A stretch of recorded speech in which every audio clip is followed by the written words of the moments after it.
अस्सलाम वालेकुम dear students, मैं हूं मोहम्मद नवाज़, आपका chemistry teacher. Chemistry first year chapter number 9 solutions में आज हम लास्ट टॉपिक डिस्कस करेंगे।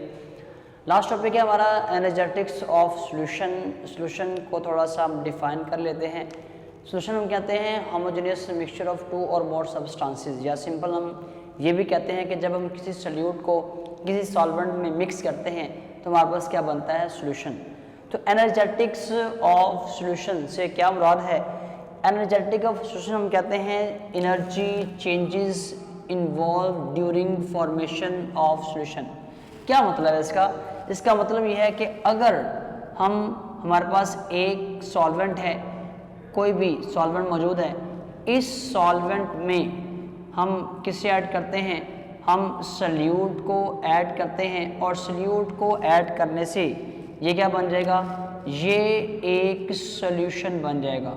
तो इस सॉल्यूशन फॉर्मेशन के दौरान जो भी हीट चेंज होगी उस हीट चेंज को हम क्या पढ़ते हैं, एनर्जेटिक ऑफ सॉल्यूशन कहते हैं। वो हीट चेंज का मतलब है कि वो हीट इवॉल्व भी हो सकती है, हीट एब्जॉर्ब भी हो सकती है। यहाँ पर ये कंसेप्ट क्लियर करना बहुत ज़रूरी है कि जब हम किसी सॉल्यूट को सॉल्वेंट में डिसॉल्व करते हैं, सॉल्यूशन बनाते हैं, तो हीट इवॉल्व कब होगी और हीट एब्जॉर्ब कब होगी।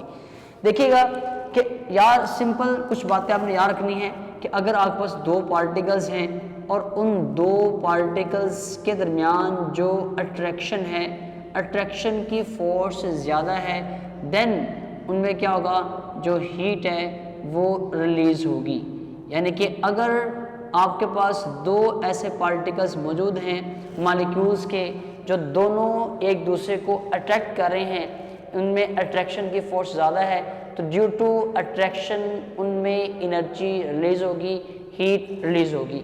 लेकिन अगर ऐसे दो पार्टिकल्स हैं जो कि एक दूसरे को रिपेल कर रहे हैं, यानी कि एक दूसरे से दूर जा रहे हैं, एक दूसरे से अवे हो रहे हैं, उस केस में वो एनर्जी को एब्जॉर्ब करेंगे।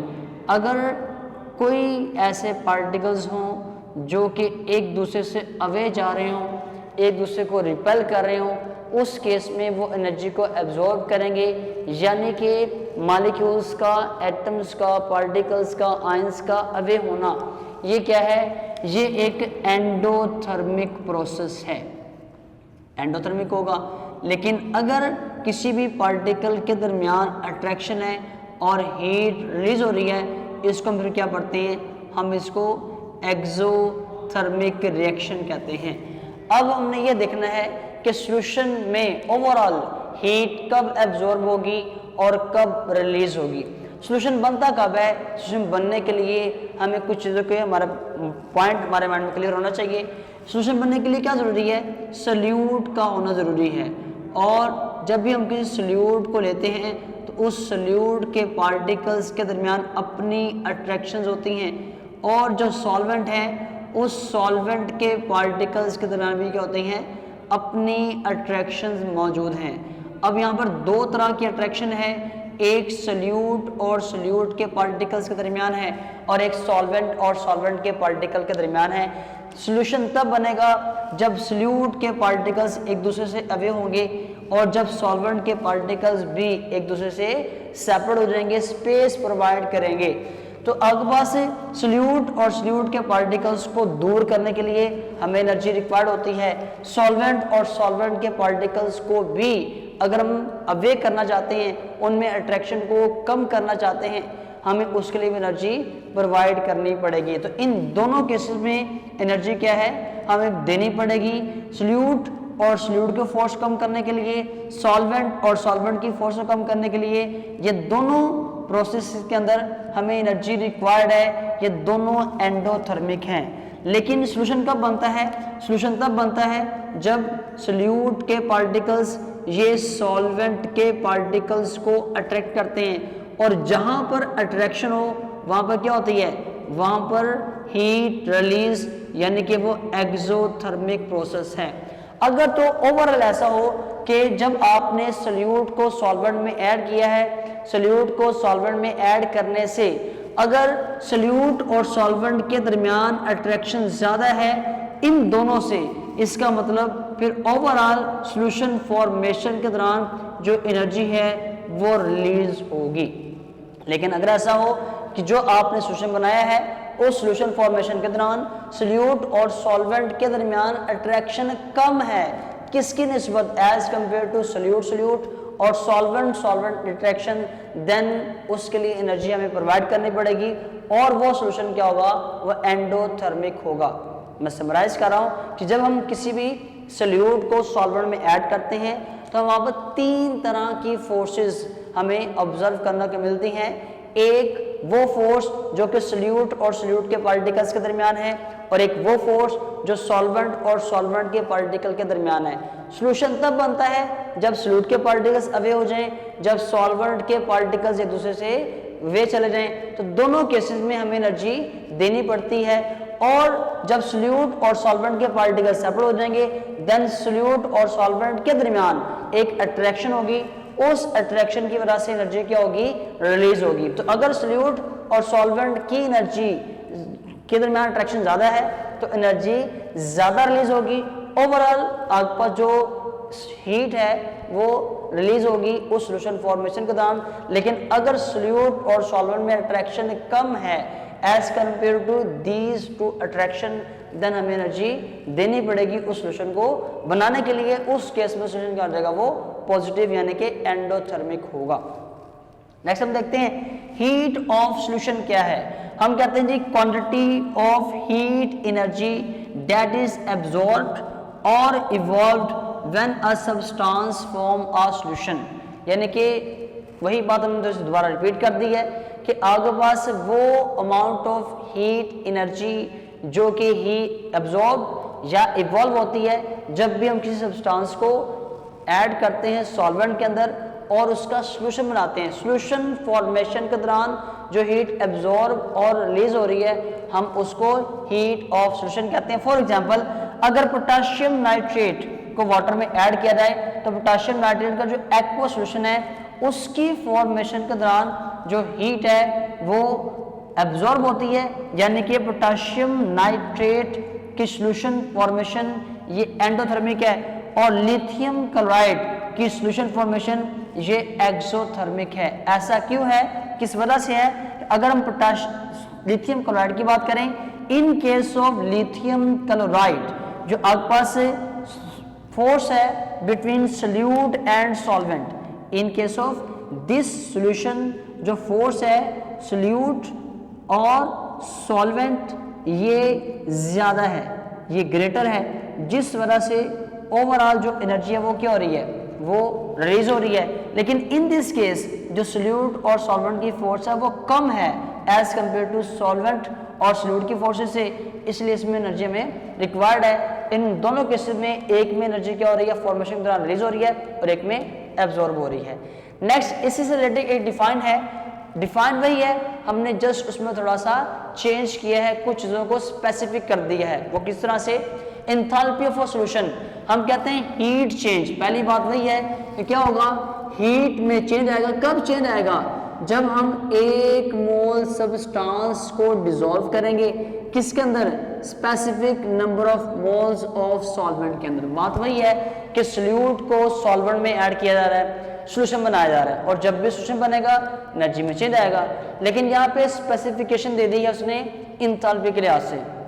जब भी एंथैल्पी की बात आती है तो हम सब्सटेंस 1 मोल लेते हैं। 1 मोल सॉल्यूट को लिया गया है, 1 मोल सब्सटेंस को लिया गया है। उस 1 मोल सब्सटेंस को specific number of moles of solvent, यानी कि जिस सॉल्वेंट में ऐड कर रहे हैं वो भी स्पेसिफिक है, जिसको ऐड कर रहे हैं वो भी स्पेसिफिक है, दोनों की मिकदार हमें पता है। यानी कि सॉल्यूट वो लिमिटेड है, ओनली 1 मोल, सॉल्वेंट भी लिमिटेड है, स्पेसिफिक मोल्स हैं जिसके अंदर सॉल्यूट को ऐड किया जाएगा। सॉल्यूट जो स्पेसिफिक 1 मोल है और जितने स्पेसिफिक मोल्स और सॉल्वेंट डिसॉल्व कर रहे हैं एट स्पेसिफिक टेम्परेचर या गिवन टेम्परेचर, उस दौरान जो हीट में चेंज आएगा आइदर एवोल्यूशन और एब्जॉर्प्शन, हम उसे क्या पढ़ते हैं, एंथैल्पी ऑफ सॉल्यूशन का नाम देते हैं। दोबारा रिपीट कर रहा हूं, सुनिएगा कि वो अमाउंट ऑफ हीट चेंज जो कि 1 मोल सब्सटेंस 1 मोल सॉल्यूट को डिसॉल्व करने के लिए सॉल्वेंट में स्पेसिफिक मोल्स ऑफ सॉल्वेंट में डिसॉल्व करने के लिए हमें एनर्जी में चेंज आता है, हम उसको एंथैल्पी ऑफ सॉल्यूशन कहते हैं। फॉर एग्जांपल अगर आप NaCl के 1 मोल को आप डिसॉल्व करते हैं 10 मोल ऑफ वाटर के दौरान, देन आपके पास जो एनर्जी चेंज है वो क्या है, वो आपके पास 2.008 किलो जॉल पर मोल। यानी कि जब आप इस NaCl के 1 मोल को स्पेसिफिक मोल ऑफ सॉल्वेंट में डिसॉल्व कर रहे हैं तो इतनी एनर्जी एब्जॉर्ब हो रही है, तो ये क्या है, एंथैल्पी ऑफ सॉल्यूशन है। सेम इसी तरह से अगर आप NaCl को इनफाइनाइट सॉल्वेंट में डिसॉल्व करते हैं, यानी कि अब आपने क्या किया, NaCl को 1 मोल ही लें, लेकिन 1 मोल सॉल्यूट को आप इनफाइनाइट सॉल्वेंट में डिसॉल्व करके एक इनफाइनाइट सॉल्यूशन बनाते हैं, देन उस केस में जो एनर्जी एब्जॉर्ब हो रही है वो क्या है, 4.98 किलो जॉल पर मोल। तो आपके पास वो अमाउंट ऑफ हीट जो चेंज होती है 1 मोल सब्सटेंस को specific number of moles of solvent में डिसॉल्व करने के लिए, हम उसको एंथैल्पी ऑफ सॉल्यूशन कहते हैं। यहाँ पर कुछ बातें हैं, heat of a solution of some ionic compound, यानी कि पोटेशियम आयोडाइड की आपके बुक में एग्जांपल दी गई है कि जब हम पोटेशियम आयोडाइड को मिक्स करते हैं, वाटर के अंदर ऐड करते हैं, डिसॉल्व करवाते हैं, तो पोटेशियम आयोडाइड बेसिकली एक आयनिक क्रिस्टल है।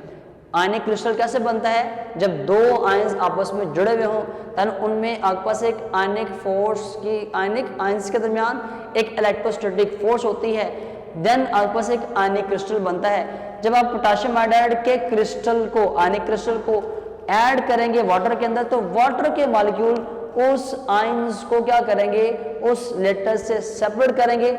जब उन आयंस को लेटेस्ट से सेपरेट करने के बाद वो उसके चारों तरफ से सराउंड कर लेंगे, तो वाटर के मॉलिक्यूल और आयंस के दरमियान एक फोर्स डेवलप हो जाएगी। उसके दौरान जो एनर्जी में चेंज आएगा उसको हम हीट ऑफ सॉल्यूशन कह रहे हैं, क्योंकि तब आपके पास क्या सॉल्यूशन बन चुका होगा। याद रखिएगा जो आपके पास H है, H यानी कि एंथैल्पी है, ये सिंपल सिंगल फॉर्म में मेजर नहीं कर सकते, क्योंकि हमेशा एंथैल्पी किस फॉर्म में मेजर करते हैं, वो डेल्टा H की फॉर्म में ही मेजर कर सकते हैं। यहाँ पे डिफरेंट केसेस हैं 2 कि डेल्टा H पॉजिटिव कब है और डेल्टा H नेगेटिव कब है, इनके एंथैल्पी नेगेटिव कब है और पॉजिटिव कब है। भी हमने इसको डिस्कस भी किया है कि अगर कंपोनेंट्स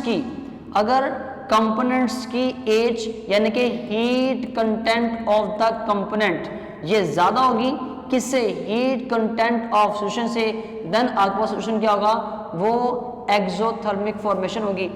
लेकिन अगर हीट कंटेंट ऑफ कंपोनेंट ये लेस होगी हीट कंटेंट ऑफ सॉल्यूशन से, देन आपके पास सॉल्यूशन फॉर्मेशन की जो एंथैल्पी है वो पॉजिटिव होगी। यानी कि वही बात जो हमने पीछे डिस्कस किया है कि किन 2 फोर्सेस का ज्यादा होने से आपके पास ओवरऑल एंथैल्पी में क्या चेंज आएगा। एक और डिफाइन है यहाँ पे लेटेस्ट एनर्जी, जिसको हम प्रीवियस चैप्टर्स के अंदर डिफाइन कर चुके हैं। चैप्टर नंबर 4 में हमने लेटेस्ट एनर्जी को डिस्कस किया है।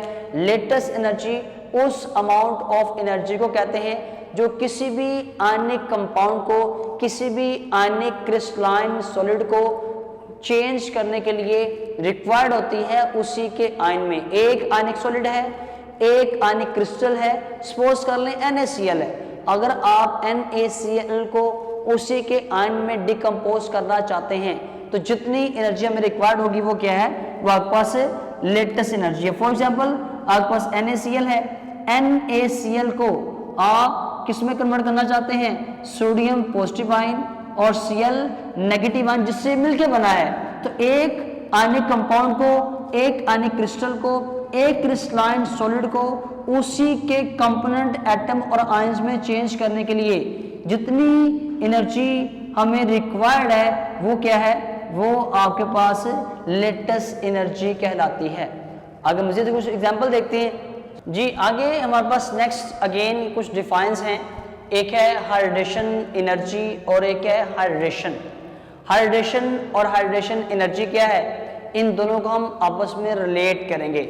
हाइड्रेशन एनर्जी को हम पहले देखते हैं। The process in which water molecules surround and interact with solute ions और मॉलिक्यूल्स, यानी कि एक ऐसा प्रोसेस जिसमें जो वाटर के मॉलिक्यूल हैं वो सराउंड करेंगे आयंस को या मॉलिक्यूल को, देन उनके दरमियान जो अट्रैक्शन है वो क्या है, वो हाइड्रेशन कहलाता है।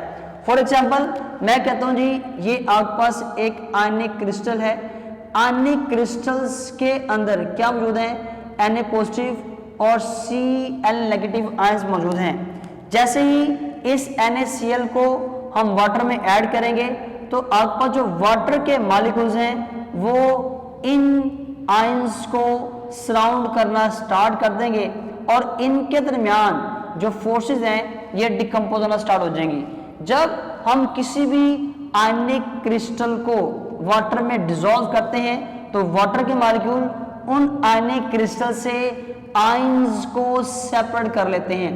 जब आयनिक क्रिस्टल से आयंस को सेपरेट कर लिया जाएगा तो जो वाटर के मॉलिक्यूल्स हैं ये ऑपोजिटली चार्ज आयंस को सराउंड कर लेते हैं। जब ये ऑपोजिटली चार्ज आयंस को सराउंड करेंगे वाटर के मॉलिक्यूल तो इन दोनों के दरमियान जो अट्रैक्शन है उसको हम क्या नाम देते हैं, हम हाइड्रेशन का नाम देते हैं। फॉर एग्जांपल जैसे मैंने यहाँ पे शो किया है कि आपके पास ये जो नेगेटिव आयन है इस नेगेटिव आयन को सराउंड किया है वाटर के हाइड्रोजन यानी कि पॉजिटिव ने, और इस पॉजिटिव आयन को कौन अट्रैक्ट कर रहा है, वाटर का ऑक्सीजन यानी कि नेगेटिव पार्ट अट्रैक्ट कर रहा है। पहले ये आयंस क्रिस्टल्स के अंदर है, इन आयंस को क्रिस्टल से रिमूव किया गया है। एक कैसे, जो वाटर के मॉलिक्यूल है इन ऑपोजिटली चार्ज आयंस को क्या करेंगे, वो अट्रैक्ट करेंगे,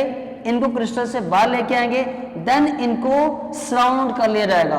तो इस आयन और डायपोल के दरमियान जो अट्रैक्शन है इस इंटरेक्शन को हम क्या कहते हैं, हम हाइड्रेशन कह रहे होते हैं। अब जरा डिफाइन को दोबारा देखिएगा, the process in which water molecule surround and interact with solute ions और मॉलिक्यूल, यानी कि एक ऐसा प्रोसेस जिसमें वाटर के मॉलिक्यूल सराउंड कर लेते हैं और उनके दरमियान अट्रैक्शन होती है किसको, सोल्यूट आयंस और मॉलिक्यूल, यानी कि एक ऐसा प्रोसेस जिसमें जो वाटर के मॉलिक्यूल हैं वो सोल्यूट के आयंस और मॉलिक्यूल को सराउंड करते हैं और उनको अट्रैक्ट करते हैं। हम इसको हाइड्रेशन प्रोसेस का नाम देते हैं। During this attraction due to positive and negative charges, जो अट्रैक्शन है वाटर मॉलिक्यूल और आयंस के दरमियान जो अट्रैक्शन है उस अट्रैक्शन की वजह से जो एनर्जी रिलीज होगी उसको हम क्या पढ़ेंगे, हाइड्रेशन एनर्जी कहेंगे। हाइड्रेशन क्या है, वाटर मॉलिक्यूल का आयन को सराउंड करना और अट्रैक्ट करना, ये हाइड्रेशन है। और उसी अट्रैक्शन की वजह से जो एनर्जी रिलीज हो रही है वो क्या है, हाइड्रेशन एनर्जी। फॉर एग्जाम्पल हम कहते हैं the amount of energy released during hydration, यानी कि उसने वर्ड क्या यूज किया हुआ है, हाइड्रेशन का वर्ड यूज किया हुआ है, यानी कि वाटर के मॉलिक्यूल ने आयन यानी कि आयनिक क्रिस्टल के आयंस को सराउंड किया हुआ है और 1 मोल जो आपके पास आयनिक कंपाउंड है वो कितना है, 1 मोल है और एक्सेस ऑफ वाटर, देन जो एनर्जी रिलीज हो रही है वो क्या है, वो आपके पास हाइड्रेशन एनर्जी कहलाएगी। यानी कि अगर आपके पास 1 मोल कोई भी आयनिक कंपाउंड है, उस आयनिक कंपाउंड को जब वाटर में ऐड किया गया है, वाटर के मॉलिक्यूल उस आयनिक क्रिस्टल्स के आयंस को सराउंड करेंगे।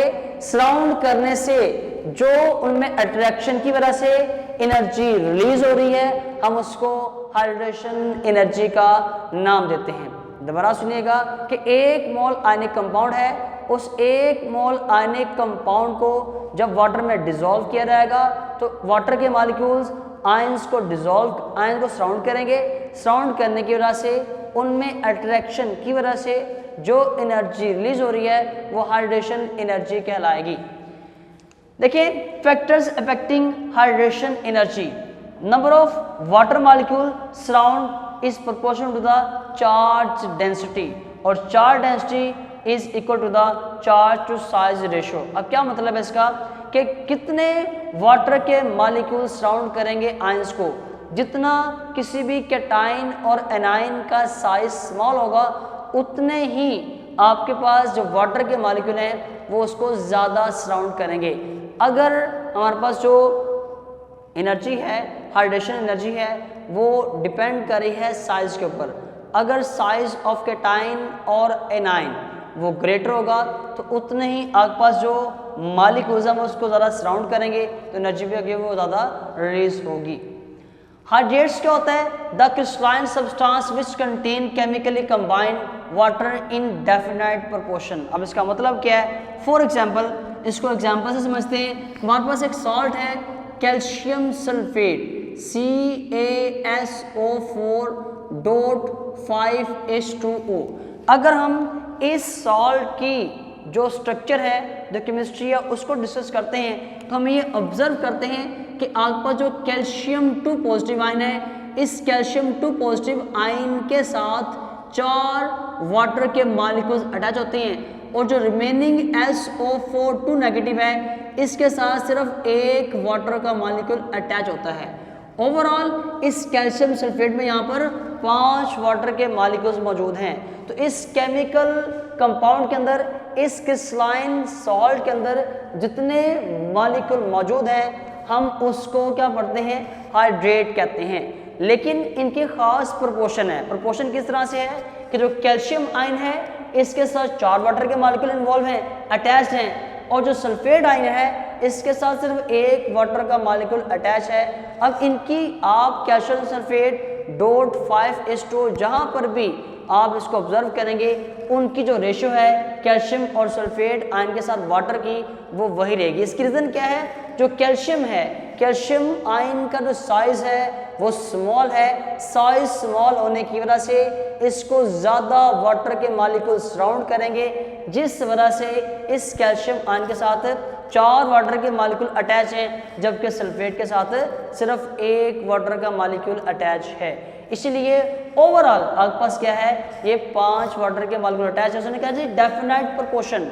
डेफिनाइट प्रोपोर्शन का मतलब है पॉजिटिव आयन, कैटायन और एनायन के साथ जितने जितने वाटर के मॉलिक्यूल इन्वॉल्व हैं उनकी जो रेशियो है वो रेशियो वही रहेगी, वो सेम रहती है। हम इसको हाइड्रेट कहते हैं। वाटर कैसे कहते हैं? हाइड्रा। तो आपके पास वो वाटर के मॉलिक्यूल जो किसी भी आयनिक क्रिस्टलाइन के अंदर, आयंस के अंदर मौजूद हैं डेफिनेट प्रोपोर्शन के साथ, हम उसको हाइड्रेट कह रहे होते हैं। वाटर ऑफ क्रिस्टलाइजेशन भी कुछ इसी तरह की टर्म है। हम कहते हैं those water molecule which combine with substance as they are crystallize out from aqueous solution.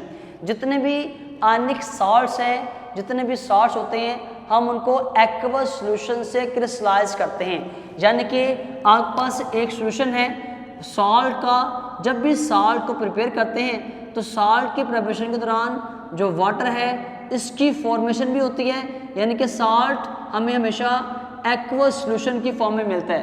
Then हम इस वाटर को एवेपोरेट करते हैं ताकि सॉल्ट को सॉलिड फॉर्म में क्रिस्टलाइज किया जा सके। और जब सॉल्ट को क्रिस्टलाइज करते हैं तो कुछ वाटर के मॉलिक्यूल वो सॉल्ट की क्रिस्टल्स के अंदर रह जाते हैं, जिस वजह से उस सॉल्ट की अपनी एक शेप होती है, एक अपनी ज्योमेट्री होती है। उस शेप के रिस्पॉन्सिबल वो वाटर के मॉलिक्यूल हैं जो कि उनकी क्रिस्टल्स के अंदर रह जाते हैं। हम उनको वाटर ऑफ क्रिस्टलाइजेशन का नाम देते हैं। फॉर एग्जांपल CaSO4.H2O, जिसको हम क्या पढ़ते हैं? जिप्सम कह रहे होते हैं। कैल्शियम सल्फेट .H2O, जिसको हम जिप्सम भी कहते हैं। अब इस कैल्शियम सल्फेट .H2O के अंदर जो 2 वाटर के मॉलिक्यूल बेसिकली क्या हैं? ये वाटर ऑफ क्रिस्टलाइजेशन है। तो एक एक्वस सॉल्यूशन से जब किसी सॉल्ट को हम क्रिस्टलाइज करते हैं, वाटर को एवेपोरेट करवाकर, तो जितने वाटर के मॉलिक्यूल उस सॉल्ट की क्रिस्टल्स के अंदर रह जाते हैं जो उसकी शेप का रिस्पॉन्सिबल होते हैं, हम उस वाटर के मॉलिक्यूल को वाटर ऑफ क्रिस्टलाइजेशन का नाम देते हैं। हाइड्रोलाइसिस क्या होता है? हाइड्रोलाइसिस हम कहते हैं किसी भी कंपाउंड को उसके आयंस, उसके कंपोनेंट्स में डिकम्पोज करना बाय मींस ऑफ वाटर, यानी कि पानी की मदद से। आप पानी की मदद से किसी भी जो आपके पास मौजूद है कंपाउंड, उसको उसके आयन में कंपोनेंट में चेंज करना हाइड्रोलाइसिस कहलाता है। The interaction between salt and water molecule are called hydrolyting and phenomenon known as hydrolysis, यानी कि आप जब किसी भी साल्ट को वाटर में ऐड करेंगे, साल्ट को वाटर में ऐड करने से वो साल्ट डिकम्पोज हो जाएगा और आयंस और वाटर के मॉलिक्यूल में जो अट्रैक्शन है वो क्या है, वो हाइड्रोलाइटिक कहलाएगी और फिनोमेना क्या है, हाइड्रोलाइसिस है। जी, तो हाइड्रोलाइसिस के टॉपिक में एसिडिक और बेसिक साल्ट्स की जो सॉल्युबिलिटी है उनके सोल्यूशन के बारे में डिस्कशन की गई है, उनको हम देखते हैं। ये भी एक इम्पॉर्टेंट शॉर्ट क्वेश्चन है जो कि अक्सर बोर्ड में रिपीट होता है। तो एसिडिक साल्ट की बात कर लेते हैं हम पहले। एसिडिक साल्ट्स हम कहते हैं ऐसे साल्ट्स को जो कि वीक बेस और स्ट्रॉन्ग एसिड के रिएक्शन से बनते हैं। जैसे फॉर एग्जांपल हमारे पास अमोनियम हाइड्रोक्साइड, ये एक वीक बेस है, जबकि ACl ये एक स्ट्रॉन्ग एसिड है। तो इन दोनों के रिएक्शन से ये अमोनियम क्लोराइड साल्ट को बनाया गया है, जो कि हमारे पास एक एसिडिक साल्ट है, जो कि इसमें जो एसिड है वो स्ट्रॉन्ग है, इसलिए साल्ट का ये एसिडिक साल्ट है। जब अमोनियम क्लोराइड इसको हम डिसोसिएट करते हैं वाटर में, तो ये अमोनियम आयंस और क्लोराइड आयन प्रोड्यूस करता है। अमोनियम आयन वाटर के साथ मिलके अमोनियम हाइड्रोक्साइड में कन्वर्ट हो जाता है और साथ में वापस क्या आता है, H पॉजिटिव आयन। जैसे हमने क्या किया है, इस NaCl यानी कि एसिडिक साल्ट को वाटर में डिसॉल्व किया है, तो हमारे पास H पॉजिटिव आयंस ये प्रोड्यूस हुए हैं। इन H पॉजिटिव आयंस का सॉल्यूशन में बनना ये साबित करता है कि वो सॉल्यूशन क्या है, वो एसिडिक इन नेचर होगा। तो यही यहाँ पर क्वेश्चन है कि why the copper sulphate, aluminium chloride और ammonium chloride salt is acidic in solution in nature. तो ये आपके पास एक शॉर्ट क्वेश्चन है। सेम इस तरह से बेसिक साल्ट क्या होता है, एक ऐसा साल्ट जो कि स्ट्रॉन्ग बेस और वीक एसिड के मिलने से बनता है। जैसे फॉर एग्जांपल CH3COOH यानी कि एसिडिक एसिड और स्ट्रॉन्ग बेस यानी कि NaOH, वीक एसिड यानी कि एसिडिक एसिड और स्ट्रॉन्ग बेस यानी कि सोडियम हाइड्रोक्साइड। इन दोनों के रिएक्शन से जो सॉल्ट बन रहा है वो क्या है, वो आपके पास सोडियम एसीटेट है। सोडियम एसीटेट को जब हम एक्वस सॉल्यूशन बनाते हैं, इसको वाटर में डिसॉल्व करते हैं, तो सोडियम एसीटेट को वाटर में डिसॉल्व करने से एसिटिक एसिड दोबारा से बन जाता है। साथ में सॉल्यूशन में क्या होता है, हाइड्रोक्सिल आयंस की तादाद ये बनना स्टार्ट हो जाती है।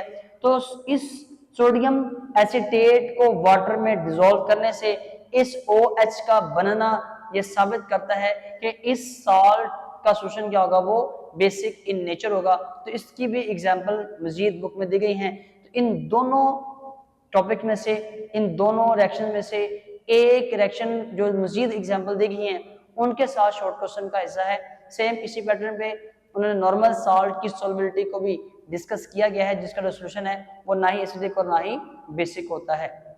जहां तक हमारा जो चैप्टर है ये खत्म हो चुका है। इसको जो आज हमने टॉपिक डिस्कस किए हैं, इन टॉपिक्स में से शॉर्ट क्वेश्चंस ही मोस्टली तौर पर रिपीट होते हैं। वो आप लाजमी तौर पर डिफाइन एग्जाम्पल्स फैक्टर्स ये आपने याद करने हैं। अपना ख्याल रखिएगा। अल्लाह हाफिज़।